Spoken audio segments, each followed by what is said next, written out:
Welcome, everybody. This is David Reichel with the Sierra Avalanche Center. Psyched to be talking with Kelly McNeil this morning about some awesome snow stuff, some research, some user stuff, and generally just good snow nerd information. Good morning, Kelly. Good morning, and thanks for having me. Thank you for being here. So before we jump into the meat of this conversation, can I ask what was a highlight for you for this summer? Did you do any cool adventures? Yeah, so Victor and I went down to South America and spent some time in Chile and Argentina getting some turns in August. So I would definitely say that was the highlight. I knew that, and I'm jealous. Yeah. I love spending some time in our North American summer in that zone. Was there a volcano highlight in Chile? Yeah, I would definitely say that Villarrica, outside of Pucón, there was an incredible day. It was beautiful. We had a really, really long corn run, met some really wonderful locals that recommended one of the coolest hot springs that I've ever been to afterwards. So all in all, it was a fabulous day. That sounds about as good as it gets. Well done. Yeah.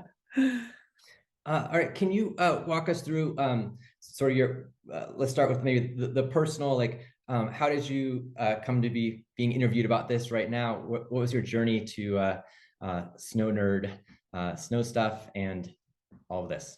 Yeah, that's an excellent question. Well, I grew up in northeastern Wyoming, and I grew up on a snowmobile.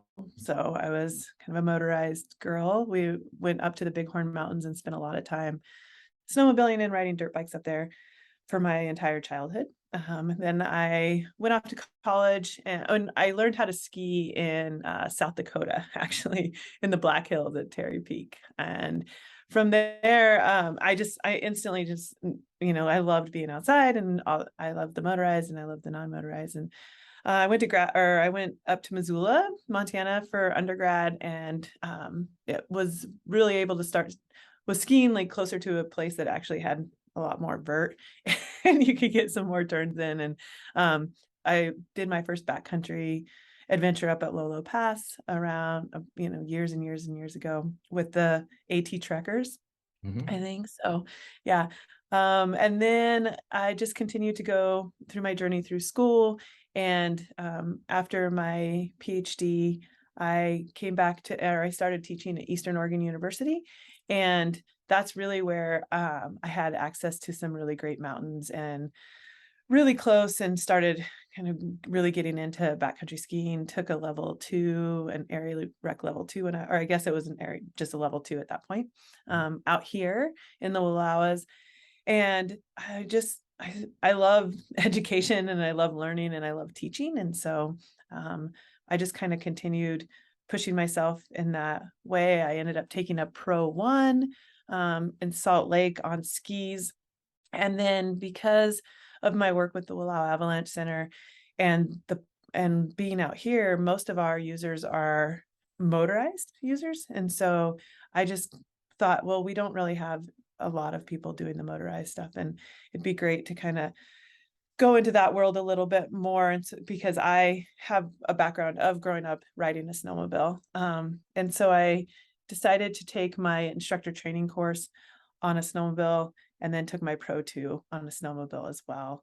And really just kind of fell in love with the world, both the motorized and the non-motorized. I love the differences between the two. I love being able to do both. And I love just continually to push myself, be it education and my skills in skiing and riding. So, yeah. Cool. And this is really very interesting time for you, a professor, to be taking, motorized, upper level, high level, pro level motorized courses when those courses are quite new, right? I mean, these are the first, I don't know, 3-ish years, 5 years or so that those have been offered.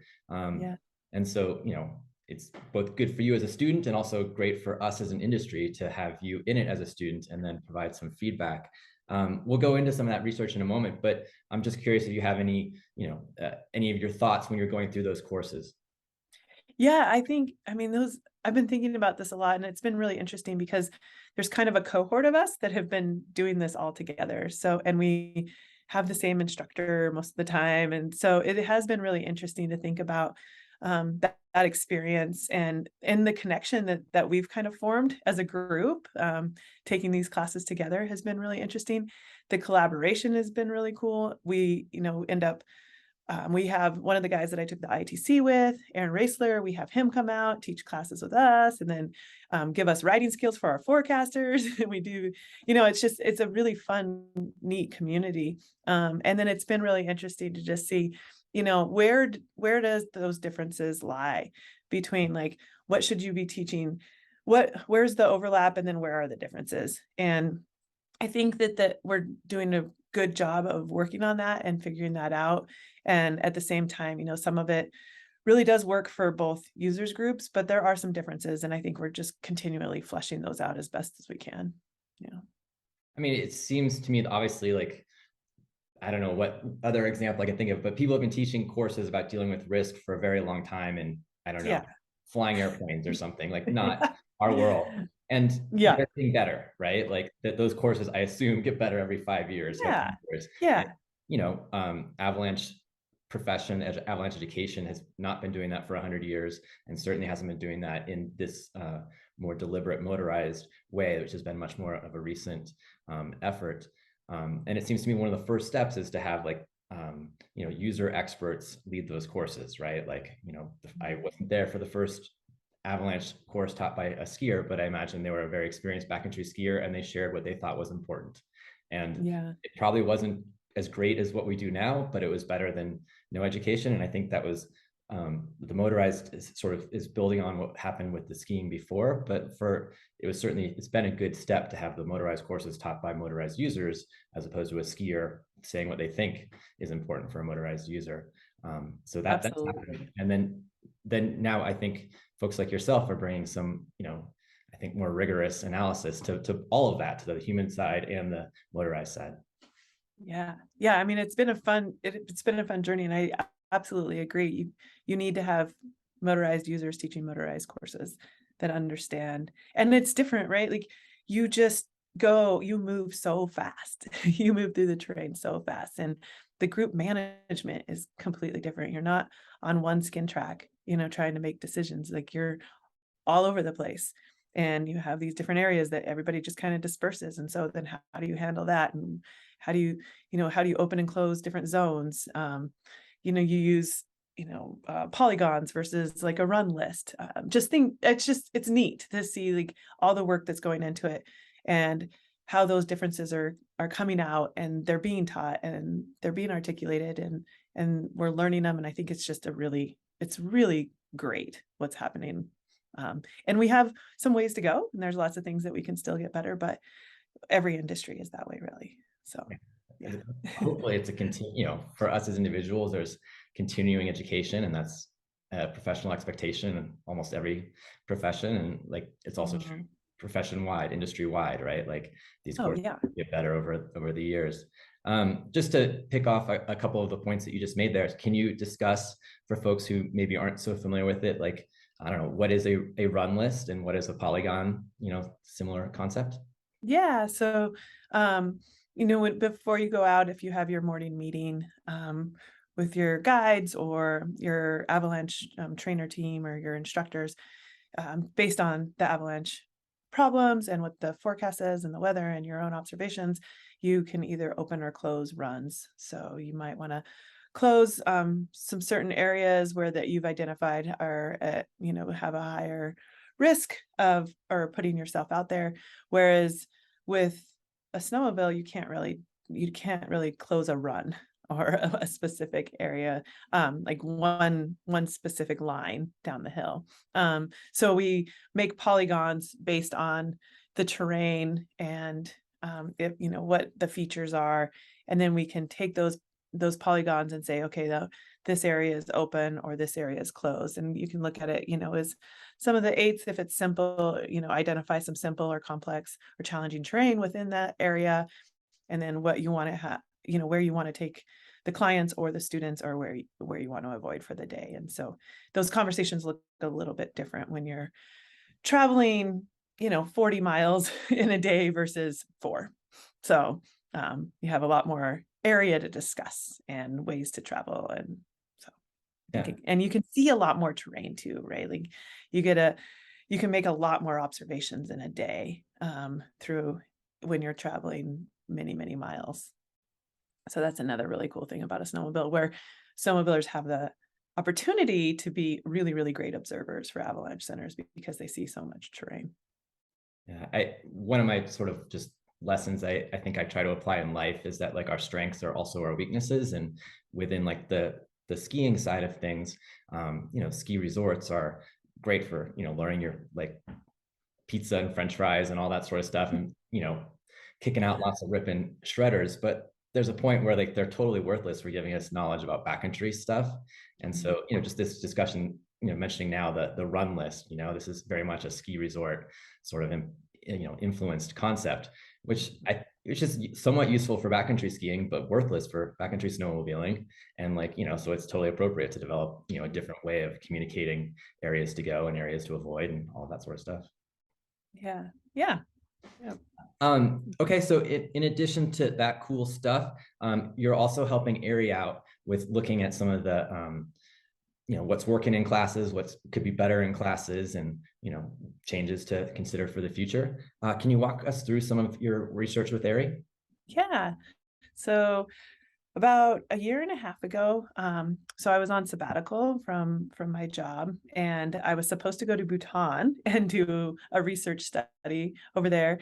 And then, this big thing happened and everything shut down. And so I had to really rethink and reorganize my thoughts on what I wanted to do for my sabbatical. And then I heard Liz Riggs-Meter talk at a virtual ISSW, and she mentioned that we need to start working with public health researchers in avalanche education. And my mind was just blown. I'm like, oh my gosh, that's exactly what I've been wanting to do and exactly what I've been trying to do.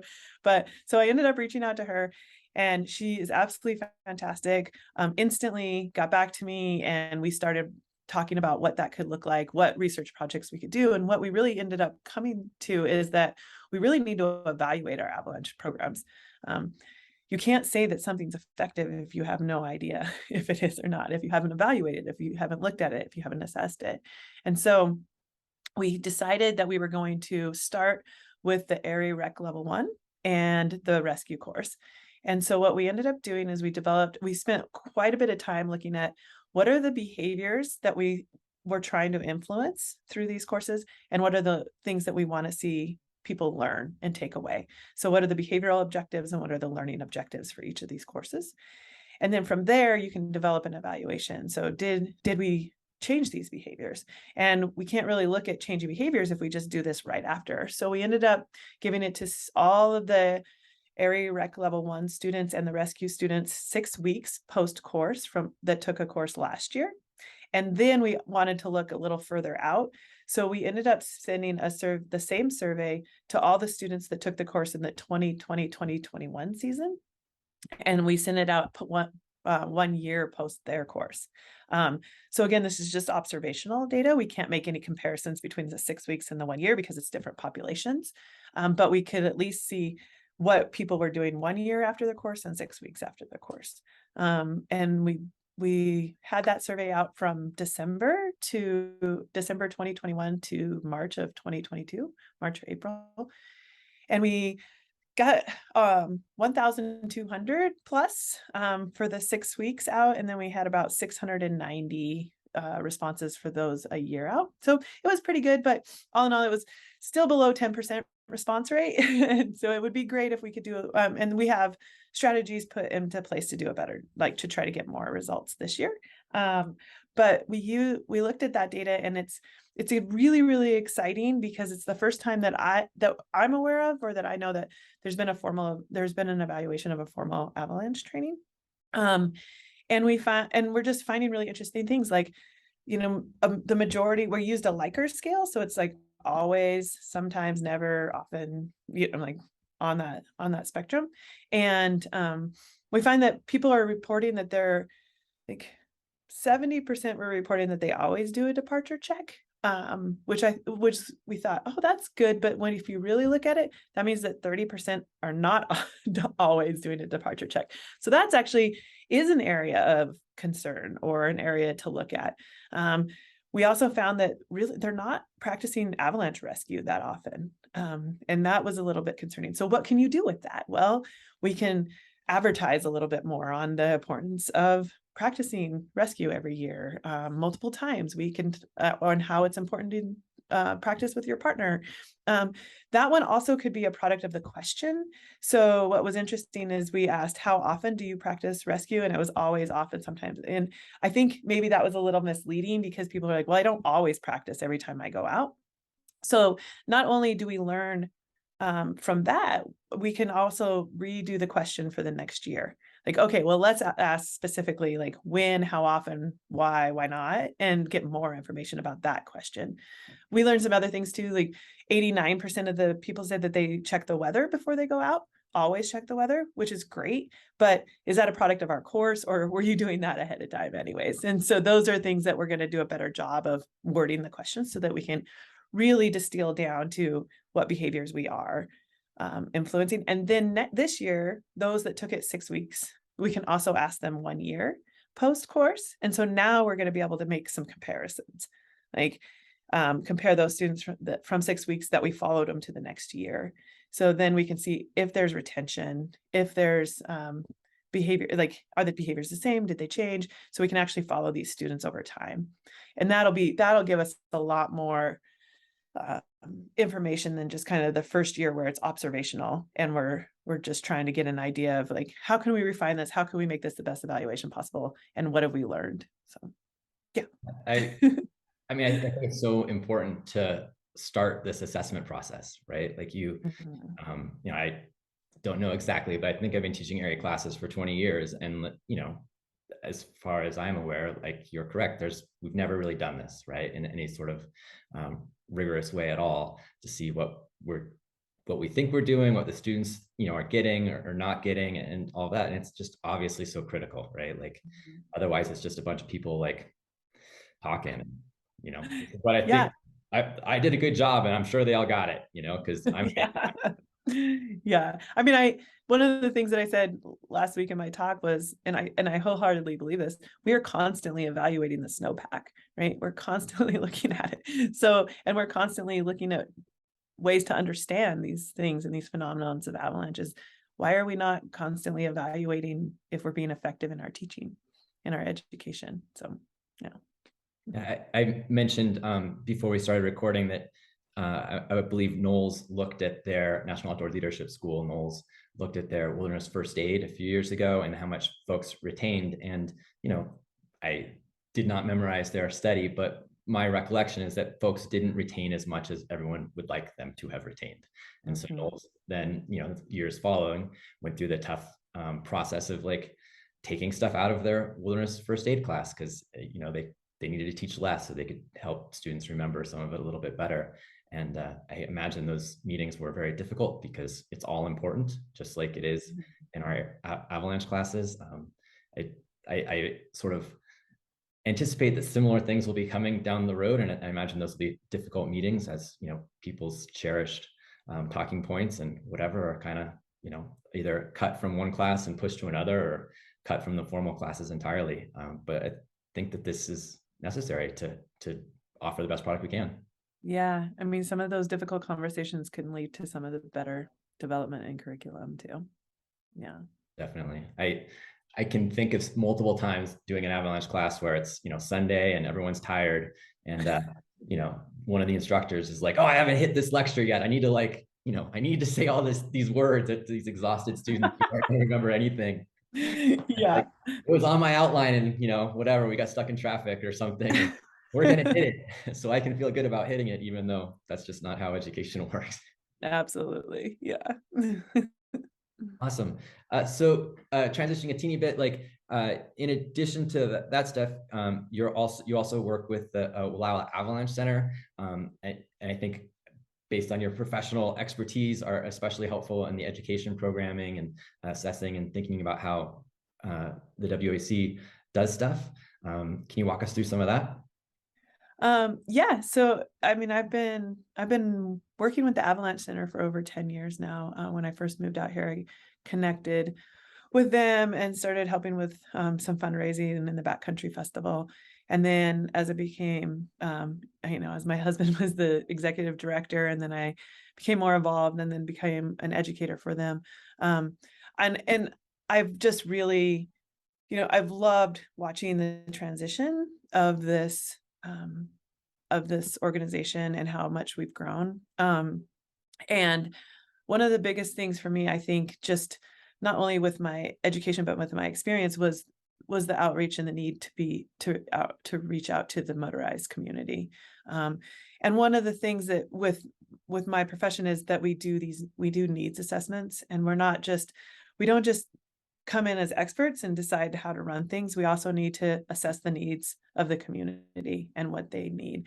And although we never did a formal assessment, I do think that going to the motorized community and going to the club meetings and riding with groups for fun, and then asking them, what do you need? How come no one's signing up for the Avalanche courses? Like, what is it going to take? What does it look like? What do you want to see? When are good times for you? I think that was really kind of the turning point. Instead of us just being like, hey, we have this motorized course, why aren't you signing up for it? We went to the community and said, what is it that you would like to see and why?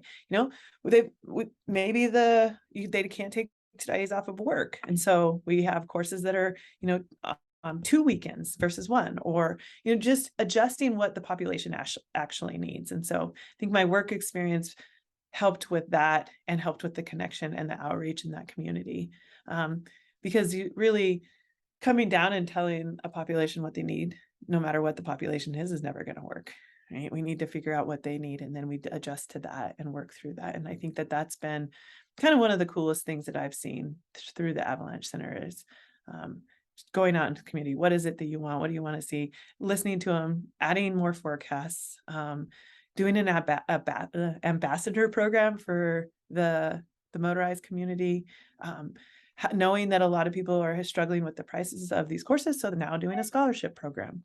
So we have a lot of local businesses that donate for motorized and non-motorized scholarships every year. So there's just a number of things that I think by listening, we've been able to really improve our programming, our outreach, and our organization in general.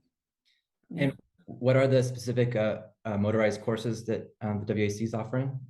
We do 2 rescue courses, an area rec level 1 and an area rec level 2. Yeah. And we've had so much fun with those courses. They've been a blast. Yeah. This will be our 2nd year or our 3rd year running the level 2. Yeah. Cool. Are there any other points that I haven't asked about that I should before we head towards the finish? I don't think so. I think I do actually want to mention too that we still are a type 2 Avalanche Center, and so we are 100% on donations and fundraising and the courses that we offer. And so I think that that's it's really neat to see how much we've grown when our support is based out of this local area. So it's a big shout out to our community and the support that we get for the Wallowa Avalanche Center. And when is the Backcountry Festival? I think it's the first week in February. That's what it has been in the past. I need to look at my calendar. I believe that's correct as well, but okay, good. Somewhere in there, and there's like, uphill, downhill, like sounds like fun skimo-ish race, and music and partying, and an opportunity to raise funds for the Avalanche Center. Yeah, it's definitely our best weekend of the year. Sounds good. Yeah. All right, and then finally, do you have a not so secret stash you care to share for your zone? I think, yeah. Yeah, I guess Big Sheep Basin would be an interesting one this year, because I think that there's been a big fire that just went through there, and so it could be interesting with some new open terrain. The influence of fire on backcountry skiing is an increasingly relevant topic. I was talking with the local head of ski patrol at Sierra Tahoe. One of the closest mountain, I think, as the crow flies to my home, and I don't know, 60% of the mountain burned, a year ago, and so yeah, throughout the whole West, right? Like it's every year. It's just this is happening. So I look forward to crossing paths wherever, but definitely at ISSW in Bend, and I expect there'll be some interesting scholarship on the influence of forest fire on backcountry skiing and snowmobiling Yeah, and definitely. avalanches and all that. Absolutely. Yeah. Yeah. I look forward to ISSW too. It's going to be great. It's been a while. I think everyone's looking forward to that. Absolutely. Yeah. No Well, doubt. well, Kelly, thank you so much for talking with us this morning, and fingers crossed for an awesome winter. All right. Thank you so much. It was fun.